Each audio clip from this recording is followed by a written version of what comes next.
and it's a local destruction by heat or alcohol. There are some papers where you put a needle inside. Actually, you measure a volume of the enlarged parathyroid with the ultrasound. You take the same volume of alcohol, you put a needle under ultrasound control inside, and you infiltrate the gland with alcohol. And it has been shown that it works, because alcohol is toxic to the cells, so they die, and then you may have success. And the same happens with cautery, so you can put heat inside and create the same thing, coagulate the tissue. So there is limited data which show efficiency. I've tried that on other stuff, like cystic lesions in the kidneys and stuff. I'm not impressed. It doesn't seem to work very well. And the other thing is, you can control the spilling. So if you have bad luck, it spills all over the place, and then you have nervus laryngeus recurrens, and the cat or the dog has some laryngeal paralysis afterwards. So I don't think that's a good option. So I would rather prefer to have a good surgeon at the table. So the complications, most common are hypocalcemia. It almost always happens, but permanent hypoparathyroidism is luckily rare. We do have hypothyroidism as a complication, especially if you have to take both thyroids, and they tend to become hypothyroid, but usually transiently. And laryngeal paralysis, as we said. So how do I deal with hypocalcemia?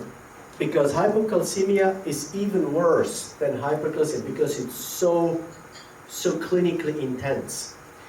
The causes are variable, and one of them is what we call hungry bone.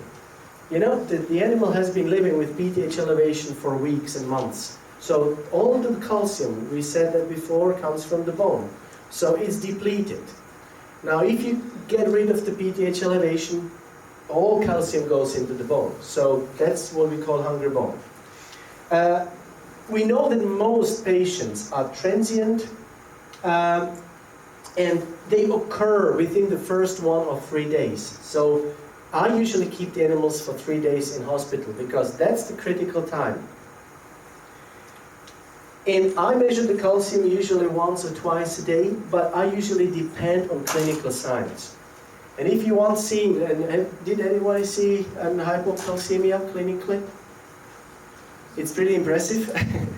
But what you first get is a twitching in the face. So what I usually do, I touch their muscles up here, and you feel a little tremors when they get hypocalcemic. That's the first sign. You don't wait till they do like that. So they are noise sensitive. If you make a noise, they are very...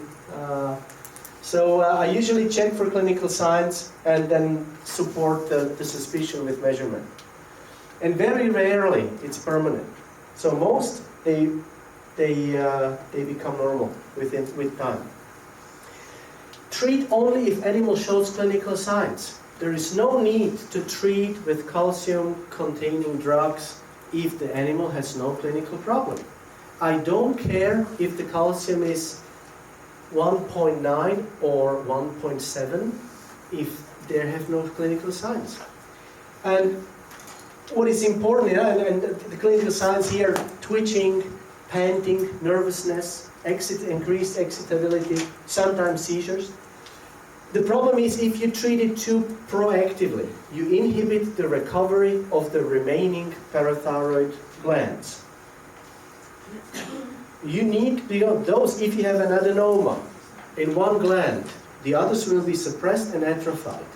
So what you need to get rid of the cancer and let those others come back and recover. If you don't let them do that, and they only do it if they are low in calcium, because that stimulates them. So if you control it too proactively, you will inhibit the recovery. Don't try to normalize the calcium. There's no reason to put the calcium within normal range. Usually if you had normal range, let's say 1.9 to 2.9. No need to put them to 2. They are usually well with 1.7, 1.6. They still do fine. And if you want to know, you measure ionized calcium. Because if this is normal, no need for clinical signs. And it's actually dangerous, because if you put them too high, they tend to create calcifications. So be restrictive. If they are happy and eating and not nervous, blah, blah, blah, don't use it. You can use it orally, you can use it subcutaneously, and usually you have to use vitamin D derivative to increase the intestinal absorption, because you got rid of PTH. If you don't have PTH, you don't have vitamin D. If you don't have vitamin D, you don't have intestinal absorption. So you have to increase the intestinal absorption with vitamin D. Just a few comments. I usually use calcium gluconate or gluconate on a subcutaneous route, and that's the dose, 0.5 to 1.5 per kilogram. And I use it usually once a day, or sometimes twice, or sometimes 3, till the clinical effect, you know. So you may need a lot because of the hungry bone. And it may irritate, but it's written in the books that it causes skin necrosis. I've never seen it. But if you are concerned, you dilute it with normal saline, you know, and then the necrosis is highly unlikely. You can use IV, and it's very safe. Yeah, I usually don't use ECG if I give calcium IV, especially the organic one, because I don't use the unorganic form, but I will go through it quickly. So if you do it slow, it's no problem. And anybody use calcium?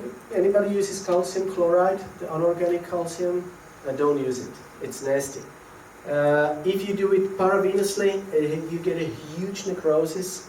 If you give it too fast, you will get a high incidence of cardiac arrhythmias.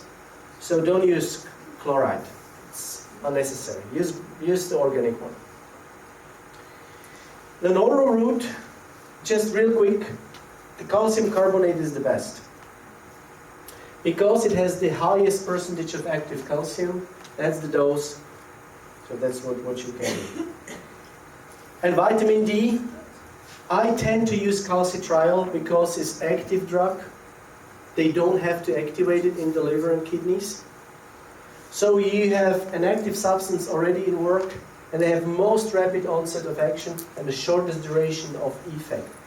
That makes me happy because I don't have an elevated calcium or elevated vitamin D values for 3 weeks, like with other derivatives. I have it just for 1 to 4 days. So if I overdose, I will get a short period of hypercalcemia. You know what I mean?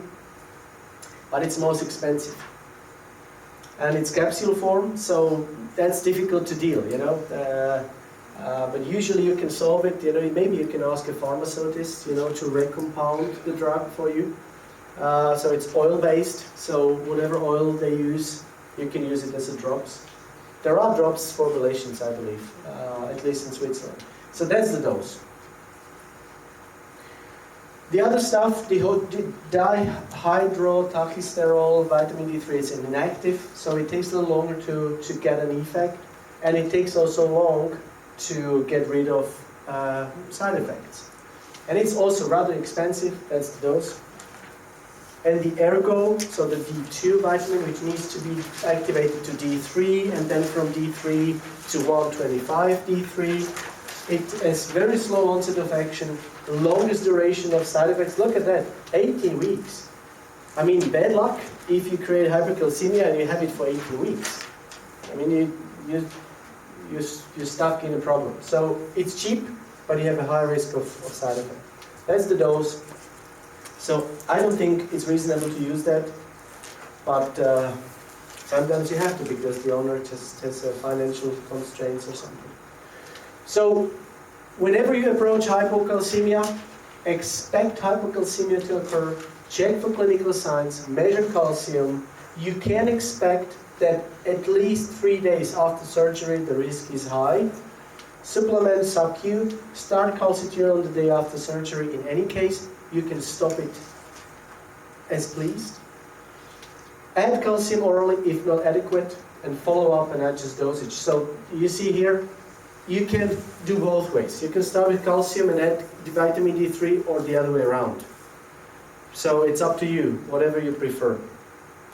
I usually start with calcium first and then add vitamin D if it's not enough. But you see, if I put calcium orally and there is no vitamin D, it will not be taken up or to a limited amount. So that's the theory behind it. Very quickly, do we have still two? Are we done with the time? We should break. Okay? Thank you very much for the moment and enjoy your break.